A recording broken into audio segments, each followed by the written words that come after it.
Hello all, I'm Kel Kidman and welcome to Breaking on the Daily, and this is a more slower candor for today, at least for what we're going to start off with, because we have seen just today, today as I'm recording this, the end of an era, because a luminary in the genre of media bashing and generally right-wing commentary has just died, and that is Rush Limbaugh. Though I was not personally a huge fan of the guy, not because I didn't like him or disagreed with him vehemently on any given issue, I just never got around to watching his show. I am in full awareness that this show, myself, and most everyone I have been inspired by and I'm a fan of, though I may not have been directly a fan of his, he is my progenitor.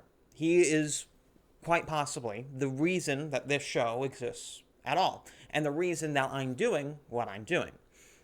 And so, it is fitting to give him a send-off, because he did a lot in his life, a lot of good stuff, you know. He was really one of the first people in modern American politics to really call out the media for what they are, and just how vile they could be. Back in the 80s, back when he started off, he was really one of the first people to do that in modern American parlance. Not all of American politics, as our founders were not particularly fans of the media themselves, but in modern America, he was certainly one of the first.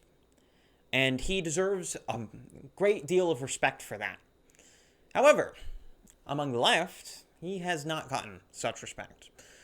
Almost immediately after his death was announced, there were many people, the scum of the earth, I would call them, who immediately went on to celebrating his death, saying things like, oh, there's one less bigot in the world, or he was a racist, and now he's burning in hell, or some such. Their vulgarity, not mine. And it is really, really disgusting to see that sort of thing going on. But there is a consolation in this, and that all of the people who were posting these sorts of things are exactly the sort of people you'd want to post these things after your death. People like socialists, people like progressives and the like, the sort of people who are by far and away the reason that our society is in the quagmire it is now. You know, I saw a particular post from a socialist, an explicit socialist in his name, he has socialist in him, where he just posted a bunch of statements that Rush Limbaugh has said, and said, oh, this is why we're celebrating. And the funny thing about those is that about, I'd say 70% of the statements there weren't even controversial in the slightest. They were statements like, Abe Lincoln saved the country. Character matters and determines leadership. No country has taxed itself into prosperity. And just a number of things that are pretty much exactly like this, along with things like American values are good and they're rugged individualism and that sort of stuff. Essentially the sort of thing you'd expect a milquetoast sort of, a conservative guy like Rush Limbaugh to say. And many of these things are, funnily enough, not only non-controversial things to say, like the Abraham Lincoln thing and some of the other stuff was there, but things which are just objectively true and incontrovertible. I mean, Abraham Lincoln is one of those where it's just no one's going to argue that, and it seems to be quite accurate considering that he, prevented the country from being split apart. I mean, yeah, you could argue he had something to do with it splitting apart in the first place, but I would argue that it had nothing to do with him directly, and just he was the person who was being honest about where the divisions lied, but that's another question. And there's just a number of them like that, and that's like 70% of the statements that were made. And that was fascinating to me, because it was this person who was making this point about how, Rush Limbaugh is this awful person who says all these objectively true things or non-controversial things to anyone who isn't socialist. Thus, his death should be celebrated. And it just goes to show, really, that we shouldn't feel bad for Rush in that all of these people are celebrating his death. Because I imagine if he was still here today, he would be jovial about the fact that these people in particular were celebrating his death, because it meant that his life meant something.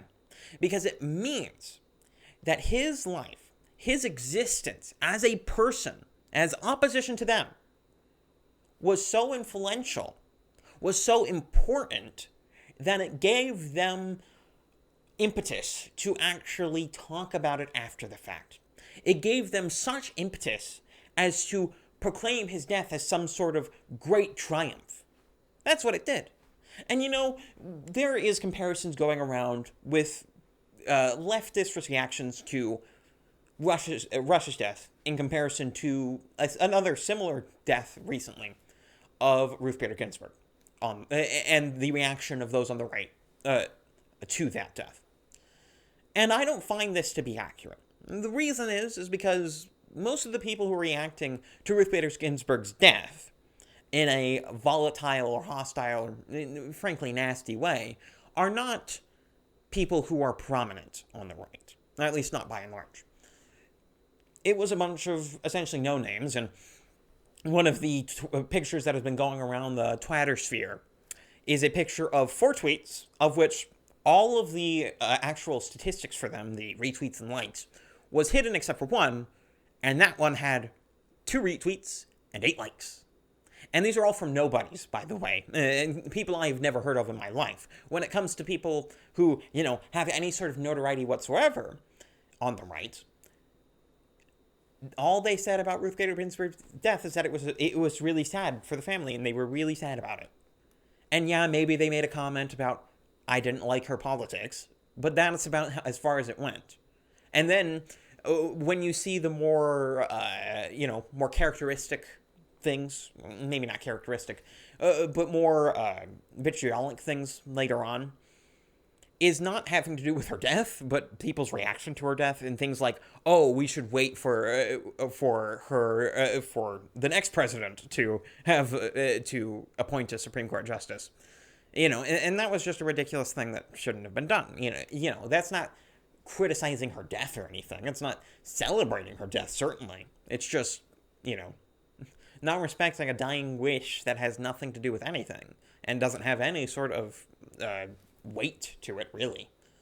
And so I don't find those things to be comparable, and it was kind of a bit frustrating to see Tim Pool comparing the two, because he knows full well that there is a large difference between former Congressman Katie Hill is a prominent one, who are celebrating Rush's death explicitly, and people saying, it's a shame she died, I mourn for the family, but I also still didn't like her politics. Like, those aren't comparable. But really, Rush deserves, the respect he garners on the right. Because he really is the progenitor of all of this. He's one of the first guys to do this. He really is. And he's the one who got the conservatives' foot in the door again.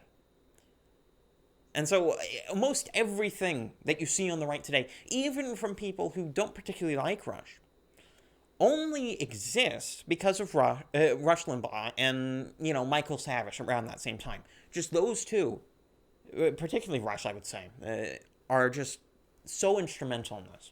And, even despite not being a fan myself, I really do respect that legacy. Because I am of full awareness that all of my inspirations were themselves inspired by Rush Limbaugh, for the most part.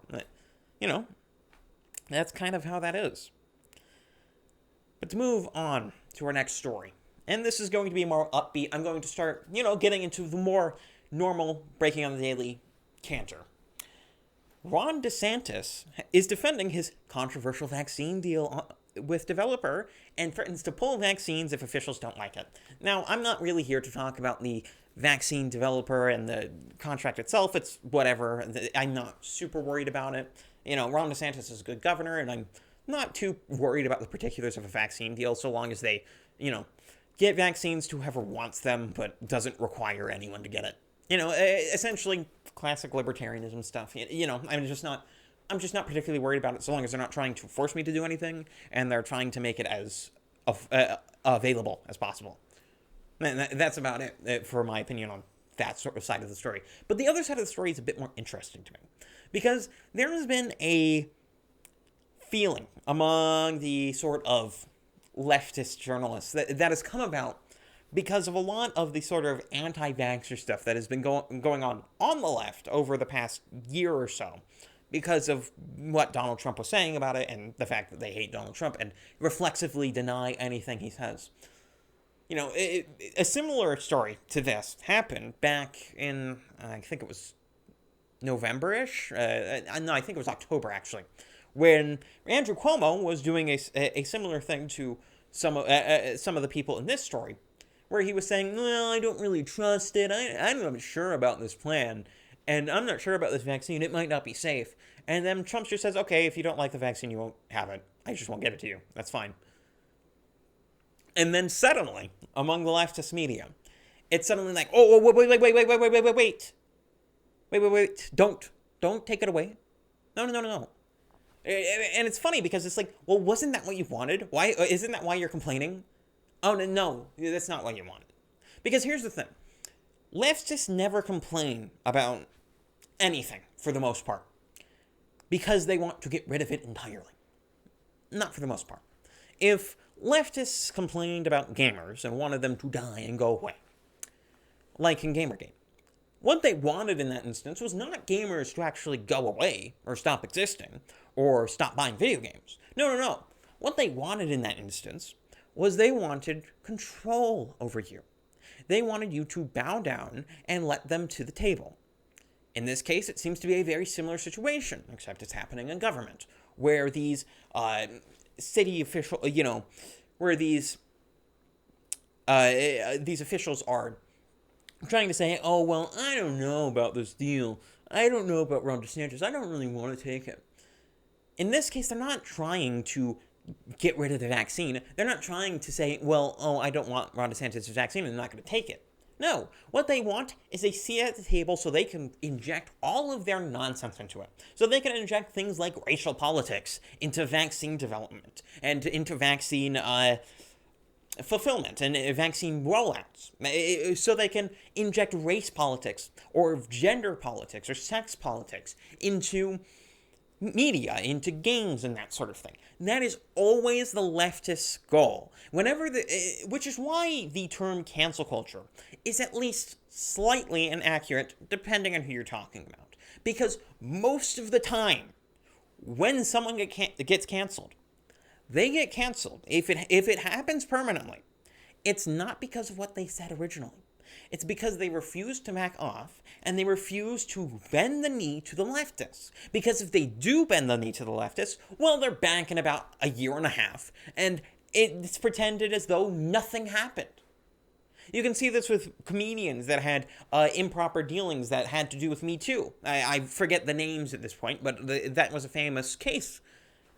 But no one talks about that now. The guy still has a career, despite the allegations against him. And the reason he does is because he bent to the knob. It's because he stopped being belligerent against them. Because that's their only motivation in this. And certainly their only overarching motivation in this. Do you really think that Gina Carano would have been fired from Disney if she had just deleted the tweet? Or do you think that she would have maybe been suspended, sort of like a James Gunn situation, where she takes down whatever the Instagram or tweet was, and then goes away for around 6 months, and then when Mandalorian Season 3 wants to come back, well, she comes back, and it turns out she was kind of working with them the entire time, and she was never really suspended. Because that's what it is. They don't care about the actual content of their allegations, nor do they care about the content of anyone's actions. What they care about is what you do in response. Because if you bend the knee, if you stop doing what you were doing, if you go and repent to the leftist mob, well, you'll come back eventually. Maybe not in such a prominent role, but you will. Unless, of course, you're a conservative. There are certain unforgivable sins in leftism. But that's not always the case. And this has been something that's happening not just in the last few decades, but something that's been going on since around the 50s with the communist Hollywood. It was going on back then. Because the original version of the blacklist, for those who don't know, was actually started by communists in Hollywood. That's what it was. Originally, before the House Un-American Activities started wising up to the communists in Hollywood, who were, by the way, being funded by the Soviet Union, and we know that because of Soviet papers that were made unclassified back in the 90s, after the Soviet wall collapsed, after the Soviet Union collapsed. That's what happened. Don't really see that on the nightly news, or do you see that in Hollywood? Because they've been continuing these tactics to this day. That's been something they've been doing for such a long time. They continue to do it. Moving on, though. Facebook CEO Mark Zuckerberg expresses concern about a COVID-19 vaccine and leaked footage. Now, this is another great work by Project Veritas, where they got Mark Zuckerberg to essentially say, yeah, this mRNA stuff, this sort of thing that's going on with the vaccine, seems kind of suspicious. We don't really know what's going to happen. I don't know. And it is amazing to see this. Because here's the thing. This is pretty well coinciding with the new Facebook policy that says if you claim that mRNA vaccines are RNA vaccines, you'll get banned. If you say that mRNA vaccines modify RNA, which they actually do, you get banned. Despite the fact that their founder, Mark Zuckerberg, had these exact same problems. Wow, amazing. I haven't talked much about the vaccine, and the reason is because I don't find it to be incredibly important. Unless it starts getting forced on the populace entirely, or something along those lines, I don't see the need to talk about it. But I do have worries about the vaccine beyond just me not really needing it, because COVID's not really a threat to my age group and my physique group. I'm not massively overweight or anything like that. I'm mostly fine. I wouldn't call myself fit, of course, just not particularly overweight, And I hope that's visible. But, and so I'm not interested in getting the vaccine, and I think that my argument can end there. I don't feel the need to go into subjects where I'm not sure of myself, because I'm not sure that these vaccines have any particular side effects that a normal vaccine wouldn't have. So I'm not exactly sure on that front. Of course, that is entirely possible. We have not had these vaccines be out for long enough to even know through long-term studies of the people who are taking this sort of stuff to see if there's any long-term effects. It's a question mark at this point. And anyone who tells you otherwise is a liar and a pseudoscientist, if they claim to be part of the scientific establishment, by the way. And, someone like a Fauci is claiming this sort of stuff, and it's pseudoscience. He doesn't know. He doesn't know about the long-term effects of this particular vaccine. It is a new process for doing the vaccine. That's objective. It's not even controversial because they're admitting to it. Like it's based in the actual research and the technology of this particular vaccine. That's what it is. That's just how that is. It is a new form of vaccine that we do not know the long-term side effects of, or if there are long-term side effects, there may not be. Of course, there may be, that is entirely possible. And that is a question mark. I'm not claiming that it is one way or the other, because I don't know. But to say it's not a reasonable concern that they could have long-term side effects because of how they function is simply insane. Because at this point, it's just scientific theory. And it's scientific theory just like any other scientific theory, and thus equally amenable. And thus equally credible, because both do not have the requisite facts to back them up in order to actually know which is correct. Neither of them do. Now, you might have certain studies that are coming out, and I haven't gone into the research to look up whether this sort of study exists. There might be certain research that claims to say something along the lines of, oh no, there's no long-term side effects to these vaccines. But I guarantee you that if you look into that study and you look into its methodology, it's doing some nonsense, or is manipulating figures, or is doing modeling, or is doing something to that effect that is not it's not representative of anything and doesn't show you anything other than the scientist bias. And that's how it would end up being. And that was the same thing with the mask stuff. The reason I've always been so vehemently against the mask stuff is because of how it's been so dishonestly promoted. Because all of the studies, and I'm really not exaggerating here, were based entirely on modeling or controlled studies that aren't representative of anything that happens in reality. And it seems to me that vaccines are kind of going the same way. And this isn't particularly surprising because just like masks and mask mandates, vaccines and pushing vaccines is another form of public policy. And so all of these scientists, particularly those that are directly connected or are in the government, have a vested interest and a financial interest in promoting the vaccine at all costs. At all costs to their credibility. And for the fact of the matter, they believe they don't have any risk to their credibility. And the reason they don't is because they're part of these incredibly credentialed institutions. And because they have all of these degrees. And in science, well, that's the golden point.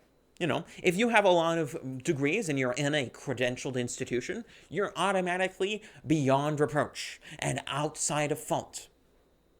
Because it turns out that much of how we construe science today is, weirdly enough, more religious, more blindly faithful, not only to, a deity who would presumably be perfect in the case of religion, which is a much more reasonable position than where a lot of the so-called science believers are, where they believe normal people when they say things without reproach.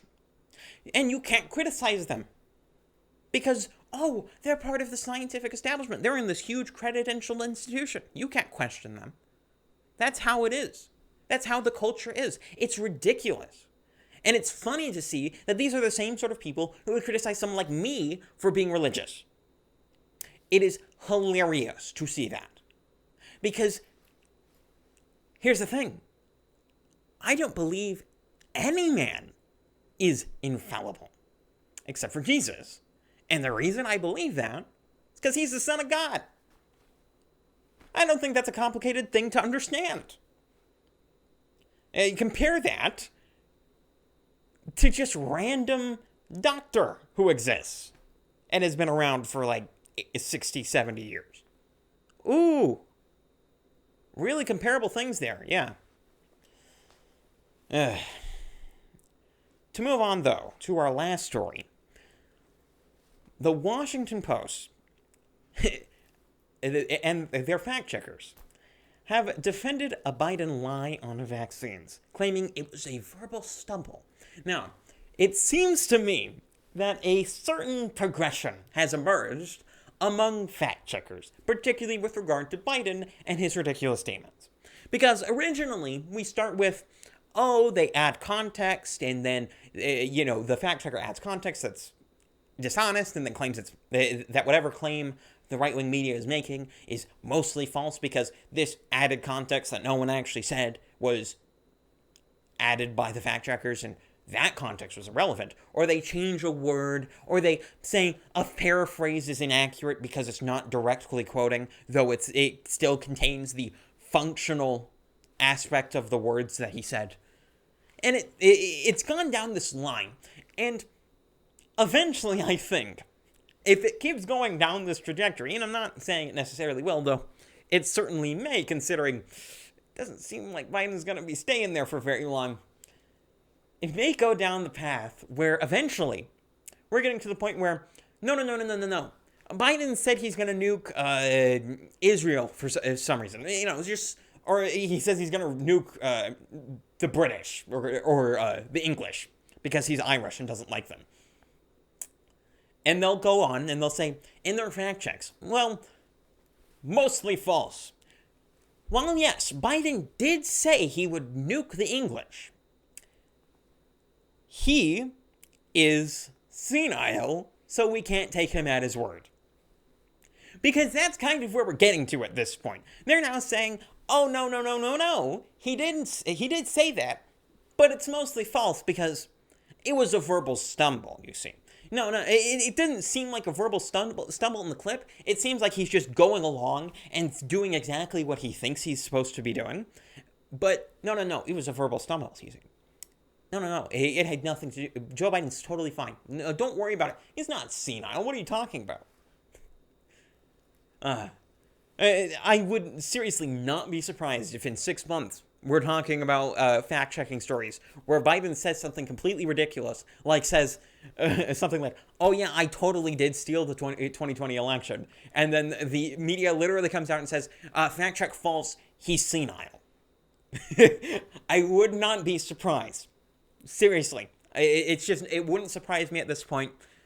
Biden's going to be in there for 2 years max, dude. And that's not a hard projection, by the way. It's just kind of a joke projection. But in my most least self-aware moments, or where I'm feeling most confident with myself, I'm being entirely serious, dude. It doesn't seem like he's going to stay in there for very long, dude. Kamala Harris is going to kick him off a cliff, and that's kind of how that's going to be the end. And that's where I'm going to leave you guys, coincidentally, because I do not want to get it kicked off YouTube by going more down that rabbit hole. But wherever you are, subscribe. You know, if you got to the end of this video, certainly if you enjoyed it. Look down in the description, you know, to wherever my links are. I have many wonderful and pretty links down there. If you're on YouTube, certainly look at them, because those are places where you'll actually be getting my content, and you won't. I'm not algorithmically throttled, you know. Which I'm not saying I'm particularly being algorithmically throttled. It's just a political thing, to be clear. I'm not claiming victimhood. It's just, you know, it's a YouTube policy at this point. It's just not explicitly said. Just like most of their algorithmic changes. And, you know, also follow me on Minds or Gab or Parler or wherever, you know. Just wherever you want to follow me, wherever you want to subscribe, you know, do that. That's where I'm going to leave you guys today. I'm Kel Kidman. This has been Breaking on the Daily, and I'm out.